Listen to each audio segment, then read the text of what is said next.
ఇమ్రాన్ ఖాన్‌కి ఏమైంది? బతికున్నారా లేదా? ఇప్పుడు పాకిస్తాన్ వ్యాప్తంగా వెరీ వెరీ హాట్ టాపిక్ ఇది. ఓ కేసులో రావల్పిండిలోని ఓ జైల్లో ఆయన శిక్ష అనుభవిస్తున్నారు. అయితే సడన్‌గా ఆయనపై ఒక సంచలన వార్త బయటకొచ్చింది. ఇమ్రాన్ ఖాన్‌ను చిత్రహింసలకు గురిచేసి చంపేశారన్నది ఆ వార్త. దానికి తగ్గట్లే కొన్ని వారాలుగా ఇమ్రాన్ ఖాన్ కనిపించలేదు. ఆయన నుంచి ఎలాంటి ప్రకటన రాలేదు.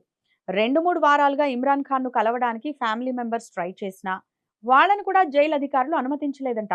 పైగా గట్టిగా నిలదీసినందుకు వారిని చితక్కొట్టి బయటకు నెట్టేశారంట. దీంతో ఇమ్రాన్ ఖాన్‌ను చంపేశారంటూ దాదాపు అందరూ ఓ నిర్ణయానికి వచ్చేశారు. అసలే పాక్ ఆర్మీ చీఫ్ ఆసిమ్ మునీర్ ఎంతకైనా తెగించే టైపు. పైగా ఈ మధ్య కాలంలో అమెరికా కూడా క్లోజ్ అవుతున్నారు. ఇక తమను అడిగేవారు ఎవరు ఉండరనుకొని ఇమ్రాన్ ఖాన్ విషయంలో ఎంతకైనా తెగించి ఉండవచ్చని పీటీఐ పార్టీ కార్యకర్తలు, ఇమ్రాన్ ఖాన్ అభిమానులు డిసైడ్ అయిపోయి భారీ నిరసనలకు పిలుపునిచ్చారు.